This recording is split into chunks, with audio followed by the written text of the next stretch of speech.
You're up on the moors on a stormy night when you hear a sound that chills you to your bones. The eerie howl of something that sounds like a hound.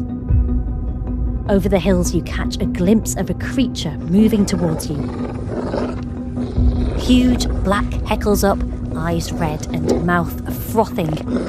This hound is like no dog you've ever seen. It gets closer and closer. What is this terrible beast that's come herring out of the darkness, this animal that stalks these cursed lands? Once you've seen it, you know there's no escape.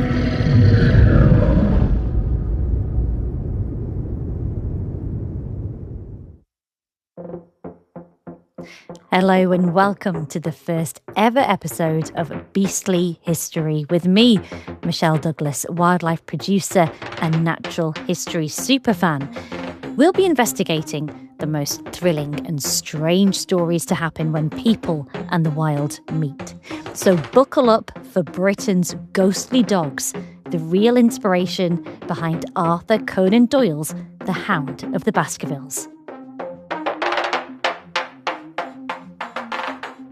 If the story of meeting a hellhound on the moors at the start of this episode sounded familiar, you'd be absolutely right.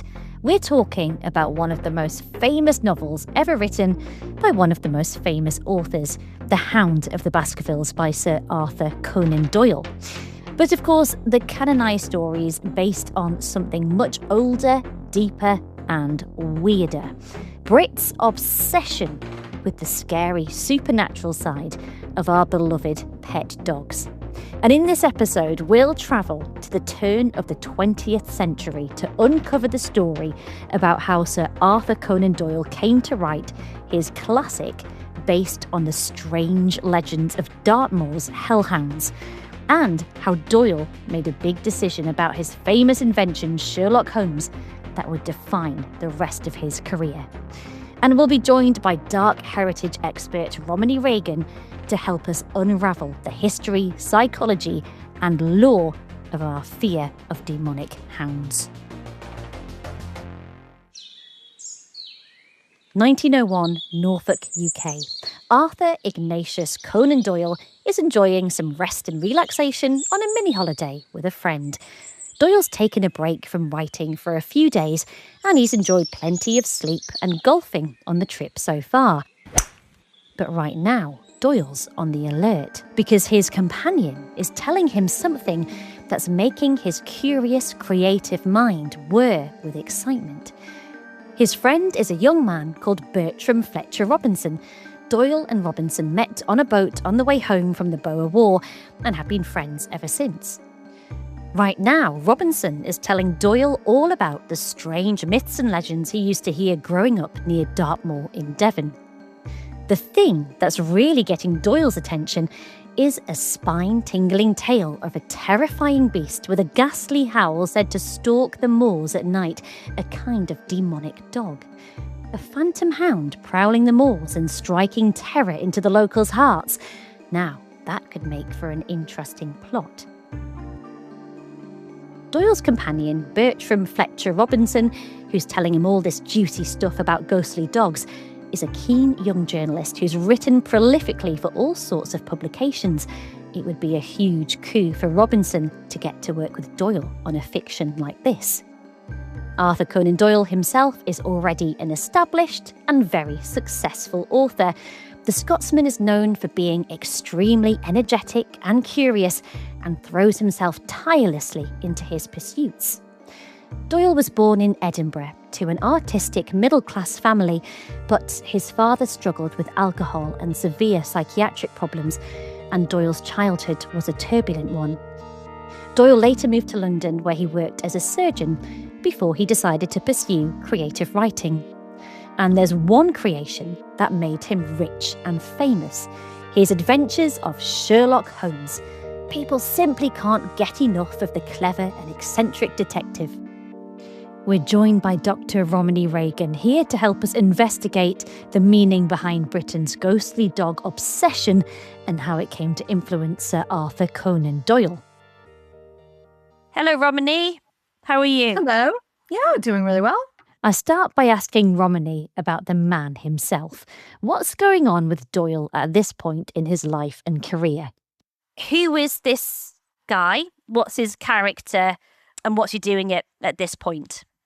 So he was a really interesting character because a lot of what is known about him has been obviously from his Sherlock story. That was absolutely, blockbuster to this day, one of the most powerful detective characters ever written. And even maybe just human characters ever written, because this dichotomy he has between being so incredibly fascinating and also kind of cold and kind of off-putting all at the same time. I think it actually started the trope of having the very troubled detective we have today. I feel like any new show that comes out is always some like troubled wife has died, son hates him, must go to the Highlands and solve crimes, and all of that is you have to be deeply disturbed to be a good detective. And I think that Conan Doyle tapped into that. I think he invented that. And so obviously this is what we knew him for. The problem is, Doyle himself isn't so keen on Sherlock Holmes. His protagonist has ended up a distraction from the kind of books he really wants to write. But what some people don't know is he actually didn't want to write these stories. They were written just to get a bit of cash to go do what he really wanted to write about. He considered himself an historian. He wanted to write about ancient histories, and he was very serious in this work, but it really wasn't well received. It wasn't popular. And these little side stories he wrote just to get some money took off. And so unfortunately, he couldn't put the genie back in the bottle, and it was Sherlock, and he had to keep writing them, and it became a sort of his prison, his sort of a literary prison. So in 1893, he killed off his famous detective in the story The Final Problem. That went down badly with the fans. Think last season Game of Thrones badly. Public lost their minds, saying, how could you kill our most beloved character? But that was 8 years before our events are set. In 1901, by the time Doyle and Robinson have finished their holiday, an idea has taken hold. They decide that together they're going to work on a new story set in deepest Dartmoor. And as Doyle puts it in a letter to his beloved mum, it's going to be a real creeper. He's sure there's something in this cursed hound tale he's going to write with his friend. What they need now is an in-real-life trip to Dartmoor to wheedle the story out. The region of Dartmoor and also going into Cornwall and Devon, that entire region is so packed full of an unbelievable amount of stories. It's a concentration of some of the oldest stories that I think, because that region was the sort of last holdout of the Anglo-Saxons, and it's this sort of perceived to be the older, wildest part of England. So if I were Conan Doyle and if I were a plucky journalist, that's where I would start to find stories as well, because there's so many. Let's leave our friends bound for Dartmoor for a moment to take a side mission into the fascinating history, psychology and lore behind Britain's ghostly dogs, which the Hound of the Baskervilles was, as we know, inspired by. When I was little, I was scared of dogs and scared of ghosts, and I was so terrified by the idea of ghost dogs that I made my dad put a toy under my bed every night to stop the ghost dogs biting my toes. And I'm not the only one with a horror of phantom hounds. What is it about ghostly dogs, man's best friend, that thrills and terrifies us so much? So let's focus in on dogs, because there's something about ghost dogs, ghostly dogs. Why specifically dogs, particularly in Britain? There is something about a very established British identity of being animal lovers. So the English gentleman with his trusty hound is it's something they put it on tea towels. It's this iconic British identity, is the fact that dogs are part of the British life in a very key way. There's something always scary about cozy gone wrong. So the idea of your fireside hound, your trusted hound, the man's best friend, suddenly also can be a vicious attack animal. Because if you think about it, especially the hounds of the Victorian hounds, the most common dog that was a pet at that time was the Mastiff. And a Mastiff is a very powerfully built, strong, intimidating dog. Now, when they're sitting on your lap and looking very adorable, and, then they have this big cuddly aspect of this is my, man's best friend. But then, of course, you see them in hunting mode, and it's snarling teeth and lather, and it's this side of your dog you've never seen before. I mean, I've even had that in my own personal life. My mom had a rescue dog, and he was this gorgeous Australian shepherd, beautiful grays and whites, blue eyes, and he just looked like the sweetest dog you ever seen. And then, but he had a side to him, and he would snarl, and suddenly his entire, the fangs and the evil slinted eye. I mean, it's your family dog does have this wolf inside them. At what point does our pet dog become a hellhound, and where do the two intersect? Have you noticed, studying English, British, spectral or ghostly ghost dogs, regional variations? And can you give us a lowdown of a few of them? Yes. So, you're going to find regional differences every 5 feet. The answer is absolutely yes. Classic. When you get into ghostly dogs, and especially when we think of the black dog, which is something that I think is the most common regionally. And so in Essex, it's very much this, the idea of like the backshook, which is like very much different from like the north, where you get like the barghest. These are basically two sides of the same coin. I mean, these are all kind of black dogs that are invariably negative. This is not the guardian black dog, which you also do get in some regions, especially around forested areas. You'll have like a young girl will report being scared walking through, and there's this overwhelming sense of peace and comfort. And this very large black dog will just guide you through. And I wonder if there isn't some sort of interplay between which face it chooses to show, depending on who you are inside. I don't know. This is me conjecturing right now. I don't know. But reading these stories, there's so many similarities. I'm like, who would you find in the woods? Why would you find the guardian or the barghest? I don't know. Blackshook, barghest, wished hound and guardian are all variations of spectral dogs you might encounter. But what about other animals? One thing I found really interesting, the ghostly animals that we have are always animals that you see in life. So we don't see images of these stories of, ghost cows or ghost pigs, except for the chicken ghost of Highgate. But the idea that all these animals that they're invisible in our daily lives, and their deaths are invisible to us. And I think what's interesting is that I would love to see some cow ghosts. I would love to see some pig ghosts, because it might actually humanize their spirits in our daily lives if we knew that they had a spirit in the afterlife. So I think we need more ghost cows. Yeah, absolutely. I think it would just be, for one thing, enormous. So imagine seeing one of them down a country lake, just huge, a whole herd of them, terrifying. I love that.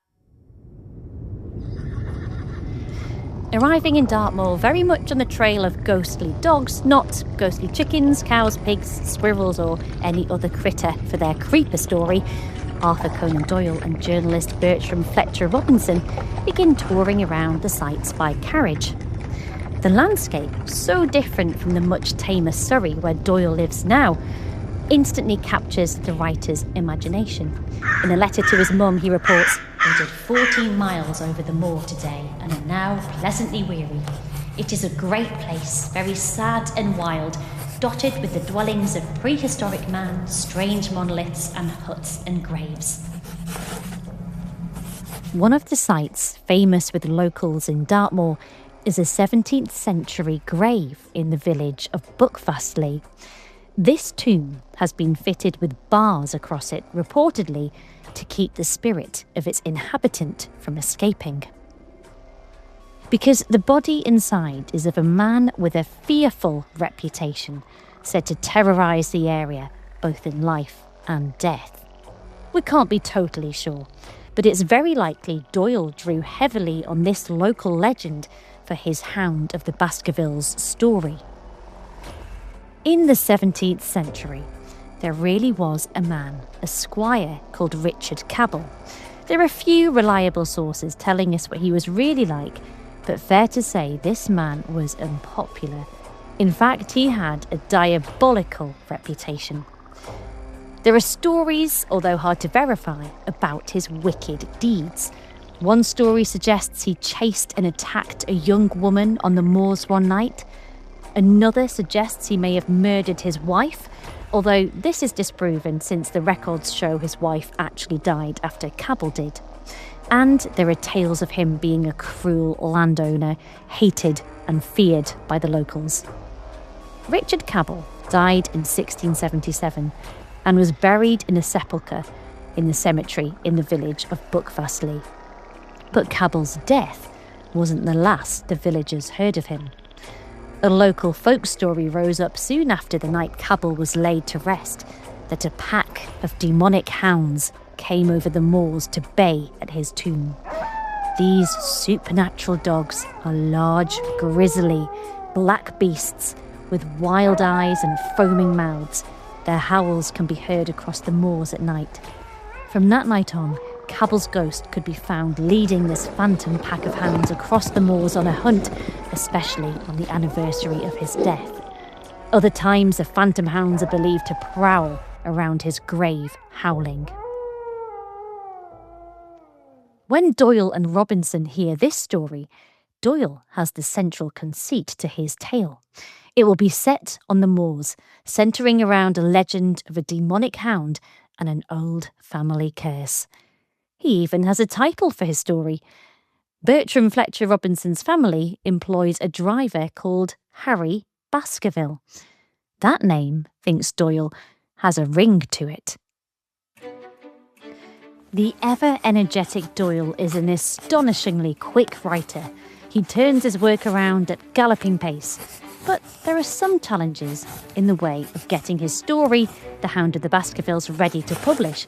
First, how to balance the supernatural with reason and science, two worlds which Doyle, perhaps surprisingly, inhabits himself, as Dr Romany Reagan explains. I find it really fascinating that while Sherlock Holmes, the character, was very cold, analytical, methodical, and everything was down to the scientific method, Sir Conan Doyle himself was very much a belief in the paranormal, and he had that as part of his identity and actually almost evangelical. He was a member of the Society for Psychical Research, which was actually a very serious society. It isn't something that would be considered woo at all. Like at that time, it was very much the forefront of a very robust, rigorous scientific research of this phenomenon. When I first started researching his story, I had, like many people, I'd assumed that he got into spiritualism later in his life, when his eldest son died, unfortunately, during the First World War, and when that was kind of the most famous moment when he was involved in spiritualism at that time. But that wasn't it. He had actually gotten involved 30 years previously. So he'd been part of the spiritualism movement for many decades. And he even said towards the end of his life, I would give up any of my literary reputation if I could have people please believe this message from the beyond, that spirits are real and they do communicate with us. Although open to some supernatural possibilities himself, Doyle knows his fictional mysteries need to be solved through worldly reason and logic to satisfy the audience. And there's another, bigger obstacle which needs to be worked out. A personal decision Doyle has to make. Should he bring back Sherlock Holmes? We heard how Doyle had killed off Sherlock Holmes to much outcry in his story The Final Problem 8 years earlier, but he knows his new hellish hound tale would be perfect for his dead detective. Should he bring him back? And how? He pretty decisively threw him off a cliff to his death in the last story. And can Doyle live with the consequences if he brings Holmes back, of the public demanding more and more? It's a question Doyle has been grappling with since the initial idea for the story, and it's probably during this trip to Dartmoor he decides for definite to bring back Sherlock Holmes. But he has a clever twist to set the story before Holmes dies. He didn't quite bring him back to life yet, which he would eventually cave in and do. This was written as a story, untold side histories of Sherlock Holmes. And I think that's probably why he got more playful with it. Because not only had he already officially killed off his character, but now he's going back and almost kind of rewriting the canon, going, oh, what I didn't tell you. It's almost like the B-sides of Sherlock's life, the stuff that Watson didn't report first. He's like, oh, well, there's a few stories that I didn't report upon at first, and here you go. Setting the story before Holmes's death was a very clever trick to allow Doyle to escape the expectation of lots more Holmes stories. And it gives the Hound of the Baskervilles an even spookier vibe, with the hero somewhere in a liminal space between life and death. The Hound of the Baskervilles is taking shape with Sherlock Holmes back at the helm. Doyle knows his audience. They're hungry for Holmes. And even more than that, they're absolutely obsessed with ghost stories. Although it's now the dawn of the Edwardian era, the previous Victorian era was formative in the popularity of ghostly tales. What I love about the Victorians is how when they get into something, they get really, really into it, like utterly unhinged. So why did our 19th century ancestors go quite so bonkers for ghosts and spirits? The explosion in the popularity of ghosts and ghost stories towards the end of the 19th century continued into the 20th century. That Victorian way of dealing with this, especially when you think about the beauty of the mourning practices, the beauty of these ancient, gorgeous, garden cemeteries, that softening of these death narratives. So the idea that, especially in the Victorian era, you have a little bit of a less of a belief in a continued community-based religious explanation for what happens after you die. Religion was a little bit on the wane, especially going through the 20th century. Even if you did have religion, it might be different from your neighbors. So we have a fraction of communities. You don't have that space of church that really explains all these scarier thoughts away for you. So you need to search outward for that. And one thing that really connects people, whether across belief systems, is this idea of the ghost story. And that's a multicultural way of accessing these death themes in a way that could be a little bit more communal and a little bit less divisive. But that's the reason why I believe that ghost stories were so popular then and have maintained so. One niche genre the Victorians couldn't get enough of was ghost animals and pets. They were obsessed, weren't they? It's really interesting that you say about all those kind of cultural things coming together during the Victorian times. In fact, I think you've done some research, haven't you, where you counted the number of times that ghost animals were mentioned over time periods, and in the Victorian time was just get this explosion. And that's presumably because of their love of ghost stories. When they got into something, they got really into something. I mean, that's Victorian down to the ground. Right. So when I first started researching this, so I was going through the British newspaper archives. So if you go to the second half of the 18th century, so, the 1750s, there's 8 stories you can read about ghost pets. And then as you go into the first half of the 19th century, so 1800 to 1850, suddenly we have 2,000 stories. And that sounds like, gosh, that's so much. What an uptick. But then in the second half, so from 1850 to 1900, we have almost 19,000 newspaper articles about ghost pets. And if you think about it, this isn't just like people chatting. This is actually printed material that someone went, interviewed someone, typed it up, and then printed it. So this is not just a casual story. These are stories that made it into a newspaper. 19,000. What it does tell us, even without reading each and one of those stories, is that this topic was so front of mind, because it doesn't even include gray ladies and all the famous ghost stories. These are specifically ghost animals, ghost pets. It's incredible. There's one. I don't think there are enough news stories about ghost pets now. I mean, it's like, I suppose it's the equivalent of, it's Victorian clickbait, right? If they think, love this, just to try to put those sensational headlines in their newspapers next to more serious dry news. It's like, so the more you write about it and the more people gobble it up, the more you want to write about it, and so on until you end up with 19,000 of them. So yeah.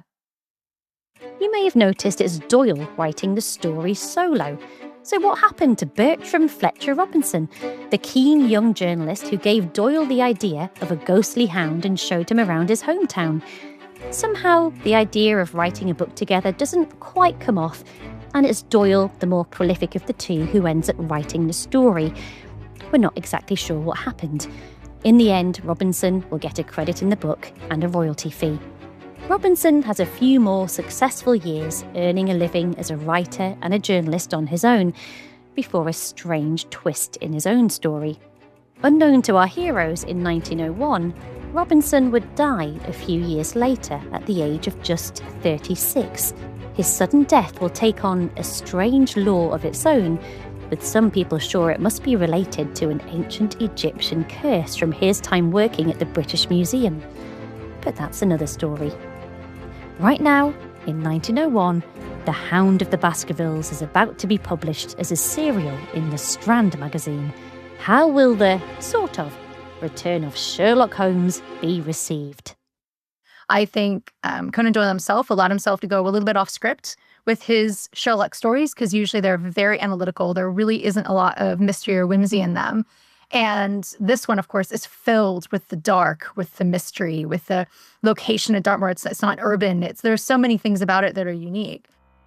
The Strand magazine editor is pleased when dipping subscriptions pick up again, to the tune of 30,000 new subscribers, all keen to read the tantalisingly titled Creeper starring Sherlock Holmes and the legend of a ghostly hound from Dartmoor. The Hound of the Baskervilles is an instant hit with the ghost and detective story-mad Edwardian readers, and continues to be one of the most influential stories of all time, spawning countless adaptations and representing absolutely quintessential Arthur Conan Doyle at his thrilling best. Whether Doyle would agree or not, I don't know, but he certainly sold a lot of copies. What would be your least favourite ghostly animal to meet, the most terrifying one that you could meet on a dark night? That would be the Barghest, the idea of this hellhound, hound from hell, otherworldly, the darkest elemental of the ghostly dogs. Because of all the ghostly dogs you could meet, if you have a ghost dog, a dog of a pet, chances are they're probably going to be friendly. Most dogs are friendly. You're good to a dog, they'll be good to you. You can interact with a ghost dog in a way. An imprint dog would be one that doesn't even see you, is doing its elemental journey on its own way. But the Barghest sees you and has ill intent. There's no spectral Scooby snacks that would be able to entice a Barghest to your side. So there's nothing to be done for it. You just got to run the other way, really. You just got to get out of there. Thank you so much, Dr. Romany Reagan. It's been an absolute pleasure talking hellhounds and ghostly animals with you. Any time. I love it. Thank you so much. It's time for top takeaways. I find it fascinating how the ghost dog stands out above all other animals as something that's inspired intrigue and fascination. Dr. Romany Reagan pointed out that you don't tend to get ghost cows or sheep in the same way, and she did tell me about an excellently bonkers story of the ghost chicken of Highgate. It involves Sir Francis Bacon too, and I do urge you to look it up. And secondly, I wonder if in a land with no real apex predators, where we've killed all the wolves and the biggest land predator is now a badger, there's something harking back to a wilder time. Maybe the ghosts of this long-gone wilderness stalk our consciousness. That's just my theory. And finally, I'm not a dog owner, I'm a cat person. I don't often admit it, but there we go. But the dog owners among us, tonight, look into your beloved pet's eyes and see if you can see a flicker of the wild, the savage in the beasts we love and think we know. Thank you so much for listening to the first ever episode of Beastly History. New Beastly Histories will drop every month, so please do follow us on your favourite podcast app, subscribe to us on YouTube, and follow @Beastly History on Instagram. Beastly History is written and hosted by me, Michelle Douglas, for Wild Beast Studios Startup. And if you have the time to leave a rating or review, I'd love to hear from you. See you next time. Keep being beastly.